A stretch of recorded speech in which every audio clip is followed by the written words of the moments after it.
എന്താ പരിപാടി? എന്താ പൊട്ടറ്റോ ഗ്രേറ്റ് ചെയ്യണേ? സാധാരണ ക്യാരറ്റ് അല്ലേ ഗ്രേറ്റ് ചെയ്യാറ്? ഇന്നത്തെ സ്പെഷ്യൽ പൊട്ടറ്റോ ഗ്രേറ്റ് ചെയ്തതാണ്. അതെന്തിട്ട് സ്പെഷ്യല്? Raggmunk med fläsk. എന്ത്? Raggmunk med fläsk. ഓ എന്താ ഏത് ഈ ഭാഷ? സ്വീഡിഷ്. നമ്മുടെ ഈ സിനിമയില് സമ്മറി ഫിലിമില് പറയില്ലേ, ദിസ് ഇസ് കന്നഡ, അതുപോലെ ദിസ് ഇസ് സ്വീഡിഷ്. ഓ എന്താ എക്സ്പ്ലനേഷൻ? എന്താ പരിപാടി? എന്താ ഫുഡ് ഐറ്റം ആണോ അത്? ഇത് നമ്മുടെ ലഞ്ചാണിത്. ഈ റാഗ്മുങ്ക് അങ്ങനെ തന്നെ പറയാൻ തോന്നുന്നു. എനിക്ക് അത്രയ്ക്ക് അങ്ങനെ നിശ്ചയം പോരാ. എനിക്ക് അറിയുമ്പോ ബിയോയുടെ വന്ന് ചോദിക്കുന്നു. അപ്പൊ അതാണ് ഞാൻ കണോണ്ട് പഠിച്ചു വെച്ചിരിക്കുന്നതാണ്. ഈ റാഗ്മുങ്ക് എന്ന് പറയണതേ പാൻ കേക്ക്, സ്വീഡിഷിലെ പൊട്ടറ്റോ പാൻ കേക്കിനെയാണ് ഈ റാഗ്മുങ്ക് എന്ന് പറയണത്. നമ്മള് സാധാരണ മറ്റേ പൊട്ടറ്റോ പാൻ കേക്ക് അല്ലേ ഉണ്ടാക്കാറ്, സാധാരണ പാൻ കേക്ക്. അപ്പൊ അതന്നെ റെസിപ്പി. അതിൽ ഇത്തിരി പൊട്ടറ്റോയും കൂടി ഗ്രേറ്റ് ചെയ്ത് തരണം. അങ്ങനത്തെ ചെറിയ ചെറിയ കുറച്ച് മാറ്റങ്ങൾ, അതിനാണ് ഈ റാഗ്മുങ്ക് എന്ന് പറയണത്. പിന്നെ ഇവിടെ അത് സെർവ് ചെയ്യണത് ഫ്ലസ്കിന്റെ കൂടെയാണ്. ഫ്ലസ്ക് എന്ന് വെച്ചാ വെയിറ്റ്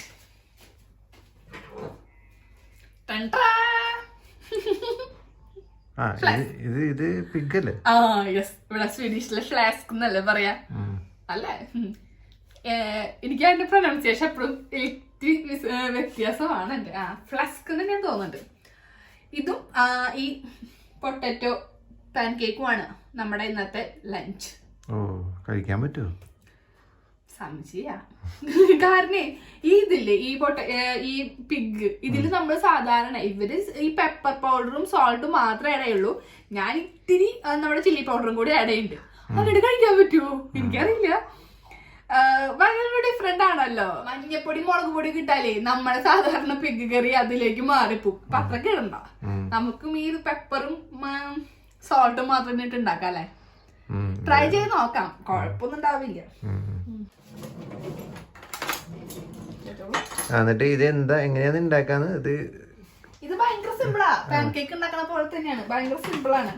നമ്മള് ഈ പൊട്ടറ്റോ നമ്മള് ഈ ബോയിൽ ഒന്നും ചെയ്യണില്ല.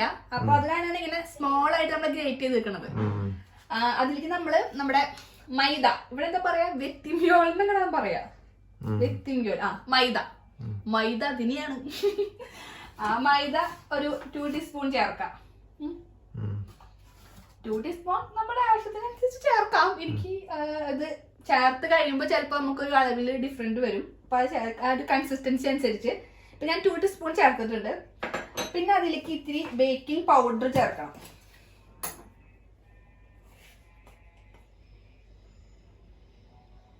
ബേക്കിംഗ് പൗഡർ, പിന്നെ സോൾട്ട്. ഇതെന്റെ പുതിയ പാക്കറ്റാ.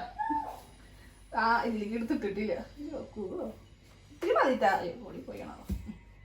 നമ്മൾ സോൾട്ട് ഒക്കെ ആഡ് ചെയ്യുമ്പോൾ നന്നായി ശ്രദ്ധിക്കണം, അല്ലെങ്കിൽ എന്റെ എപ്പോഴും എനിക്ക് സോൾട്ട് കൂടുതലായിരിക്കും. എന്നിട്ട് നമ്മളത് മിക്സ് ചെയ്യാം.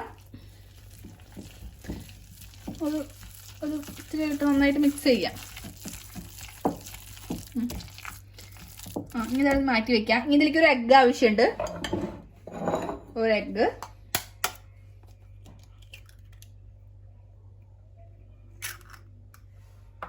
എഗ്ഗ് നന്നായിട്ട്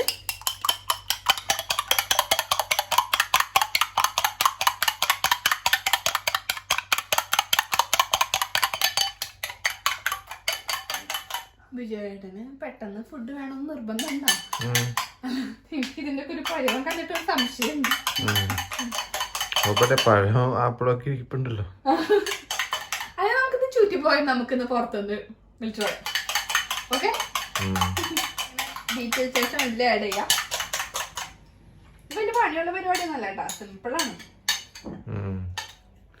കുറച്ച് കുരുമുളക് പൊടിയൊക്കെ ഇട്ടാൽ മതിയായിരിക്കും. നമുക്ക് ഇതിലിടാം. ഇത് നന്നായിട്ട് മിക്സ് ചെയ്യാം.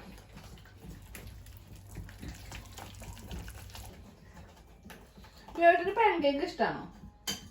പാൻകേക്ക് കുഴപ്പമില്ല. ഇത് മധുരമാണോ? അത് ഇതെന്ത് കൂട്ടി കഴിക്കാതെ? അല്ല, ഇതില് മധുരം ഇട്ടില്ല. ഇത് എന്റെ കൂടെ കഴിക്കണത് അല്ലേ?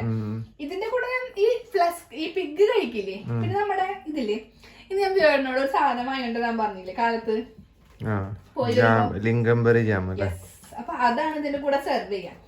സോൾട്ടും ഈ പെപ്പർ പൗഡറും മാത്രമാണ് ആഡ് ചെയ്തിട്ടുള്ളൂ. എന്തായാലും സ്വീഡിഷുകാരുടെ ഫുഡൊക്കെ കഴിക്കണം. അപ്പൊ അവരുണ്ടാക്കണ പോലെ തന്നെ ഉണ്ടാക്കാല്ലേ. നമ്മുടെ വക മഞ്ഞപ്പൊടി, മുളക് പൊടി, മല്ലിപ്പൊടി, മസാല അതൊന്നും വേണ്ട. എന്താ പിന്നെ പിഗ് കറി വെച്ചാൽ പോലെ. നമ്മള് ഇത് സാധാരണ പാൻ കേക്ക് പോലെ നമുക്ക് അത്ര എളുപ്പത്തിലാക്കാൻ പറ്റില്ല. ഈ പൊട്ടറ്റോയും കൂടി ഇട്ടിക്കണ കാരണം ഒരു വിധമൊക്കെ വട്ടത്തിലാക്കി എടുക്കുക. ഇന്ത്യയുടെ അല്ല, വേൾഡ് മാപ്പിലേക്ക് നോക്കണ പോലെ ആവും എൻ്റെ ഓരോ ഷേപ്പ് വരുന്നത്. വട്ടമാണ് ഞാൻ ഉദ്ദേശിക്കണത്, ഏതൊക്കെ ആകൃതി വരികയാണാവും. ഇപ്പോൾ നമ്മുടെ നാട്ടിൽ നമ്മൾ കഴിച്ച് പരിചയമുള്ള ഫുഡിൽ നിന്നും എന്തായാലും ഡിഫറെൻ്റ് ആണ് ഇപ്പോൾ ഇവിടെ സ്വീഡനിലെ ഫുഡ് ഐറ്റം ഒക്കെ. അപ്പോൾ എല്ലാ ഫുഡും നമ്മൾക്ക് റെസ്റ്റോറൻറ്റിൽ തന്നെ പോയി ട്രൈ ചെയ്യുന്നത് പോസിബിൾ അല്ല. അപ്പോൾ വീട്ടിൽ ഉണ്ടാക്കാൻ പറ്റുന്ന സ്വീഡിഷ് ടൈപ്പിലുള്ള ഫുഡ് നമ്മൾ വീട്ടിൽ ട്രൈ ചെയ്ത് നോക്കാറുണ്ട്. ചിലതൊക്കെ വൻ പരാജയമായിരിക്കും, നമ്മൾക്ക് കഴിച്ച് നോക്കാനേ പറ്റില്ല. ചിലത് കുഴപ്പമില്ല, നമ്മൾക്ക് അതിൻ്റെ ഒരു ടേസ്റ്റും ഒക്കെ ആയിട്ട് ഒത്തുപോകാൻ പറ്റണതായിരിക്കും. ഇപ്പോൾ ഞാൻ ബിജോയേട്ടൻ്റെ ഇവിടെ ഞാൻ സെർവ് ചെയ്തിട്ടുണ്ട്. എൻ്റെ പൊട്ടറ്റോ പാൻ കേക്ക് കാണുമ്പോൾ പൊറോട്ടയുടെ ചായയൊക്കെ ഉണ്ട്. നമുക്ക് ബിജോയേട്ടനോട് ചോദിച്ചു നോക്കാം എങ്ങനെയുണ്ടെന്ന്. ഈ റാഗ്മുങ്ക് മിയത് ഫ്ലസ്കിൻ്റെ ഒരു കോമ്പിനേഷൻ എന്ന് പറയുന്നത് ലിങ്കൺബറി ജാമാണ്. അപ്പോൾ നമ്മളും അപ്പോൾ സ്വീഡിഷ് ആ വേയിലൂടെ തന്നെ പോവാണ്. ലിങ്കൺബറി ജാം തന്നെയാണ് നമ്മളും കൂടെ കഴിക്കണത്.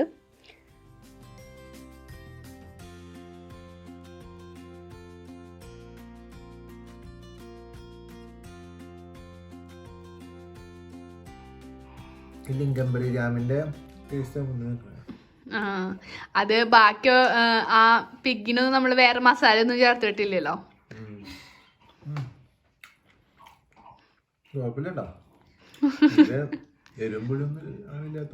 ഒരു സ്വീഡിഷ് ടൈപ്പ് ഫുഡ് തന്നെ അല്ലേ. എന്താ 3 മാസം കൂടുമ്പോ ഒരിക്കൽ ഉണ്ടാക്കാല്ലേ. അയ്യോ ഫ്ലോപ്പായി പോയാ. പ്രത്യേകിച്ച് വേറെ ടേസ്റ്റ് ഒന്നും ഇല്ല, ഈ ലിങ്കൺബറിയുടെ ടേസ്റ്റ് ആണ് നമുക്ക് നിൽക്കണം. പാമ്പ് ചോയേട്ടൻ എന്റെ പരീക്ഷണങ്ങൾ ഏറ്റുവാങ്ങാണ്.